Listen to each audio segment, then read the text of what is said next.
ISR 9 news కి స్వాగతం. YCP నాయకులు మర్చిపోయారా? ఈవీఎంల మీద ఆరోపణలు చేస్తున్నారు. గతంలో జగన్మోహన్ రెడ్డి ఈవీఎంల గురించి ప్రెస్ మీట్ లో వివరంగా మాట్లాడిన మాటలు ఒకసారి చూడండి అని తెలుగుదేశం పార్టీ నాయకులు తమ్ముళ్ళు అడుగుతున్నారు.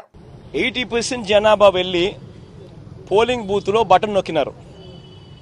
బటన్ నొక్కిన తర్వాత వాళ్ళు ఏ పార్టీకి ఓటేశారని వీవీప్యాట్ లో వాళ్ళకి కనిపిస్తూ ఉంది.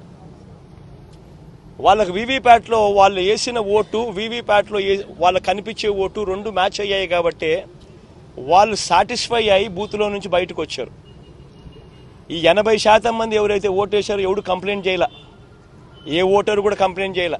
ఇప్పుడు నేనున్నాను, వెళ్ళి నేను ఫ్యాన్ గుర్తుకు నేను నొక్కిన తర్వాత వీవీప్యాట్లో నాకు సైకిల్ గుర్తు కనిపిస్తే నేను ఎందుకు గమ్మనుంటాను కదా. బూత్లో అక్కడే నేను గొడవ చేసిండు, బూత్లోనే వెంటనే కంప్లైంట్ లాంచ్ చేసిండు, బూత్లోనే అని చేసిండు కదా. అట్లా ఏ పార్టీకి ఎవరన్నా కానీ ఇలా ఓటేసిన తర్వాత వీవీప్యాట్లో వేరే పార్టీకి ఓటేసినట్టుగా ఎవరికి కనిపించలేదు కాబట్టి 80% మంది జనాభా ఓట్లేసిన ప్రతి ఒక్కరూ